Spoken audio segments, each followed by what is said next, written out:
The more mysterious something is, the more we take for granted that we understand it. And what is understanding? From what perspective does it apply to our reality, except by what we can comprehend?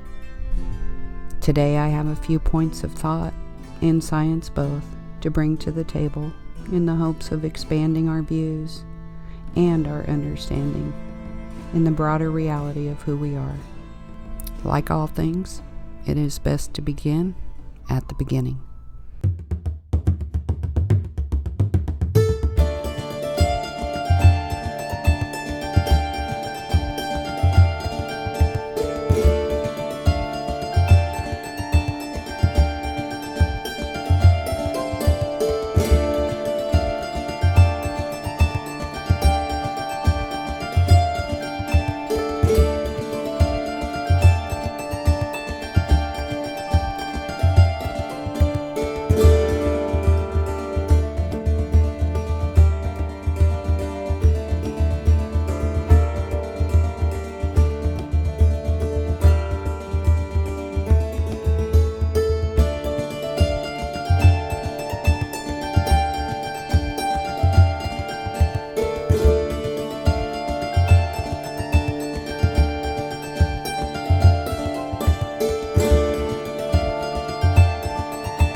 Welcome back to Into the Veil.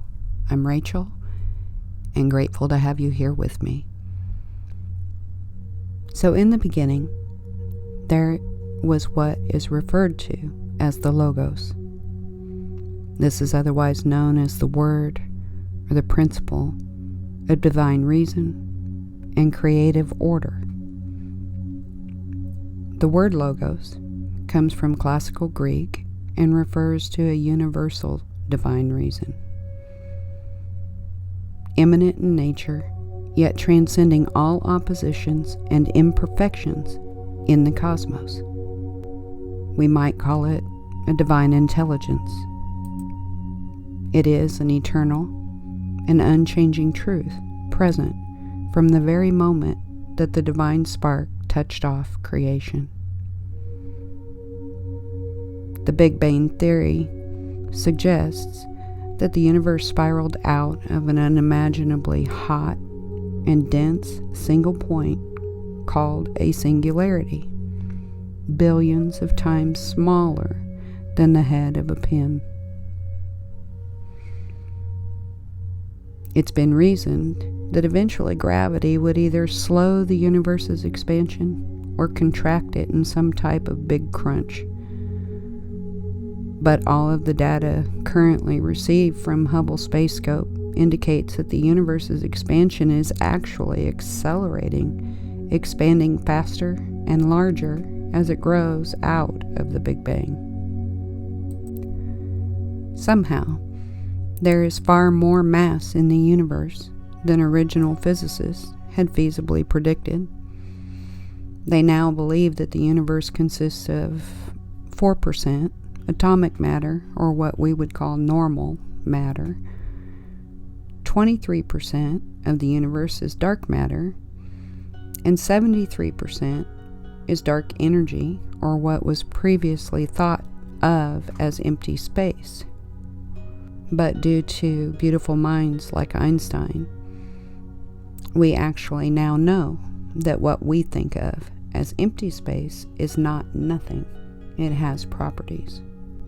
And even within our own bodies, we now know that there is dark matter that runs in the spinal fluids that enables us to absorb light. So it would appear that this divine intelligence runs through everything, like an invisible central nervous system throughout the universe, connecting all things to divine reason that can be accessed by all that exists. So let's talk about sound for a minute. The sound of creation, the logos, the word, known as the primordial Om. In Sanskrit, sound is God. The ancient Vedas taught of Nada Brahma, saying the universe is vibration. This vibratory field is the fundamental root of all true spiritual experience. And truthfully, scientific investigations alike. Even the earth is in this expansion, changing frequency. As more and more light beings or vessels are using higher frequencies in sound, word, and thoughts, it is literally raising and expanding not only themselves, but the earth herself and the cosmos as it is. And science has proven that when sound travels through the air, it is essentially placing the molecules around us into motion, using pressure from the sound to create a wave. The earth is responding to the activation of our own light codes, and it's reflecting this through electromagnetic field spectrums lying between the Earth's surface and the ionosphere just above it, like a pocket. And what was normally operating at 7.83 hertz as a Schumann resonance for the Earth is beginning to spike up in 25 to 35 ranges now, and showing visible light bands, dark bands, and a variety of inferences from a very calm state to reflections of the activations that are going on from higher dimensions, higher realms of thought, more data. Our understanding of the law of one, of primal creation, was that the first three ingredients that it was creating out of were free will, love, and light. The rest came from interactions of these three, distorting certain levels of light and creating fractals, even holograms, each whole by itself, but creating other identities in combination. So the divine intelligence of the beginning is very much known to be the Akash. It's ether or ether, and it's a field, an essence. It's the same field of energy that saints, Buddhas, yogis, mystics, priests, shamans, and seers observe by looking within themselves. The primordial Om, the music of spheres, and 1,000 other names throughout history, holding record of all that is, all that has ever been, and all that will be. It is a common root of all religions, and our link between our inner spirit and our outer universe. Akasha is described as being all elements: fire, earth, water, and air or wind, and space, or spirit, as we might call it, the essence. 3rd century Buddhism describes a cosmology not unlike modern physics today, entangled and woven together intricately. Imagine a spider web that extends into all dimensions. The web is made up of dewdrops, and every drop contains the reflection of all other water drops. And in each reflective dewdrop, you will find the reflection, seeing the entire web through that reflection, throughout the matrix of time and space, and all of infinity. Scientists now are working to prove that we may very well live in a holographic universe, every stream of light containing the complete pattern of the whole. Nikola Tesla was responsible for discovering alternating current, electricity, and many other creations that are now part of your everyday life. Because of his interest in the ancient Vedic traditions, Tesla was in a unique position to understand science from both an Eastern and Western perspective. Like all great scientists, he was deeply into the mysteries of the outer universe, but he also looked deeply within himself to connect with the primordial logos. Like the ancient yogis, Tesla used the term akasha to describe the etheric field that extends and connects through all things. Tesla studied with swamis in his early life. In Vedic, akasha is space itself, the space that other elements fill, which exists simultaneously with vibration. The two are inseparable. Akasha is yin to prana's yang, prana being the breath, akasha being space or ether. To help conceptualize akasha, we only need to look at our fractal world around us, the patterns in nature. In the early 1200s, the Fibonacci sequence was developed with distinct mathematical patterning in nature that became known as the golden ratio. And it wasn't until the 1980s that advances in computers allowed us to actually visualize and reproduce mathematically the patterns themselves in nature.